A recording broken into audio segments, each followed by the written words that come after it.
भगवान विष्णु जी और माता लक्ष्मी जी की कहानी।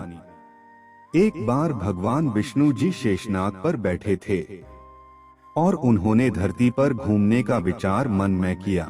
वैसे भी कई साल बीत गए थे।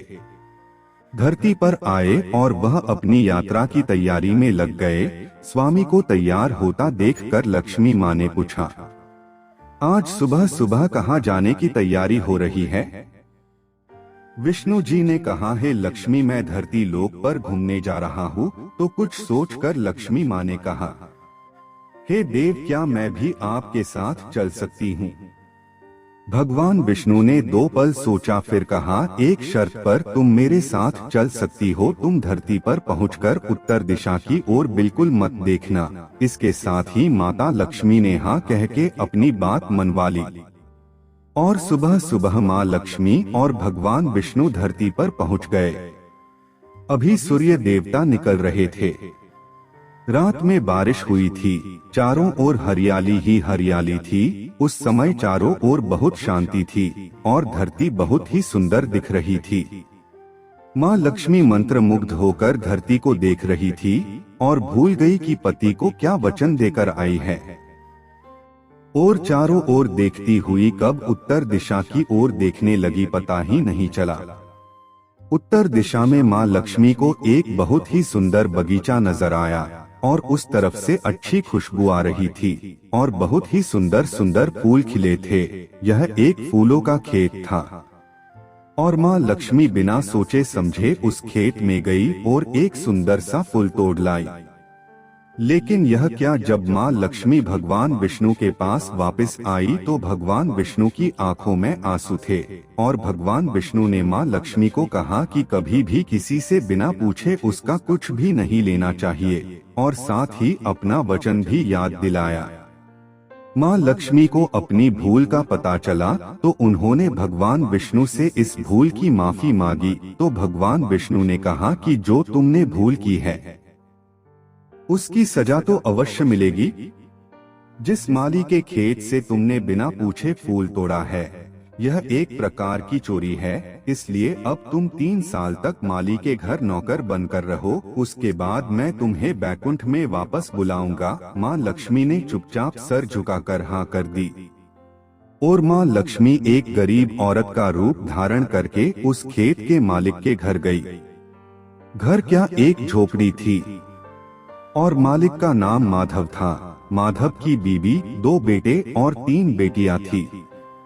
सभी उस छोटे से खेत में काम करके किसी तरह से गुजारा करते थे। माँ लक्ष्मी जब एक साधारण और गरीब औरत बनकर माधव के झोपड़ी में गई तो माधव ने पूछा, बहन तुम कौन हो और इस समय तुम्हें क्या चाहिए? तब माँ लक्ष्मी ने कहा, मैं एक गरीब औरत हूँ। मेरी देखभाल करने वाला कोई नहीं। मैंने कई दिनों से खाना भी नहीं खाया। मुझे कोई भी काम दे दो, साथ ही मैं तुम्हारे घर का काम भी कर दिया करूंगी। बस मुझे अपने घर में रहने का आसरा दे दो। माधव बहुत ही अच्छे दिल का था। उसे दया आ गई, लेकिन उसने कहा, बहन मैं तो बहुत ही गरीब हूँ। मेरी कमाई से मेरे घर का खर्च मुश्किल से चलता है। लेकिन अगर मेरी 3 की जगह 4 बेटियां होती तो भी मुझे गुजारा करना था। अगर तुम मेरी बेटी बनकर जैसा रुखा सुखा हम खाते हैं उसमें खुश रह सकती हो तो बेटी अंदर आ जाओ। माधव ने माँ लक्ष्मी को अपनी झोपड़ी में शरण दी और माँ लक्ष्मी 3 साल उस माधव के घर पर नौकरानी बनकर रही। जिस दिन माँ लक्ष्मी माधव के घर आई थी उसके दूसरे दिन ही माधव को इतनी आमदनी हुई फूलों से कि शाम को एक गाय खरीद ली। फिर धीरे धीरे माधव ने काफी जमीन खरीद ली और सबने अच्छे अच्छे कपड़े भी बनवा लिए और फिर एक बड़ा पक्का घर भी बनवा लिया। बेटियों और बीबी ने गहने भी बनवा लिए और अब मकान भी बहुत बड़ा बना लिया था।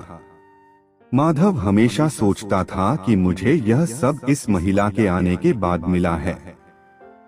इस बेटी के रूप में मेरी किस्मत आ गई है मेरी। और अब 2 से 3 साल बीत गए थे, लेकिन माँ लक्ष्मी अब भी घर में और खेत में काम करती थी। एक दिन माधव जब अपने खेतों से काम खत्म करके घर आया तो उसने अपने घर के सामने दरवाजे पर एक देवी स्वरूप गहनों से लदी एक औरत को देखा। ध्यान से देखकर पहचान गया, अरे यह तो मेरी मुँह बोली चौथी बेटी यानी वही औरत है, और पहचान गया कि यह तो माँ लक्ष्मी है। अब तक माधव का पूरा परिवार बाहर आ गया था और सब हैरान होकर माँ लक्ष्मी को देख रहे थे। माधव बोला, है माँ हमें माफ कर, हमने तेरे से अनजाने में ही घर और खेत में काम करवाया है। माँ यह कैसा अपराध हो गया है, माँ हम सबको माफ कर दे।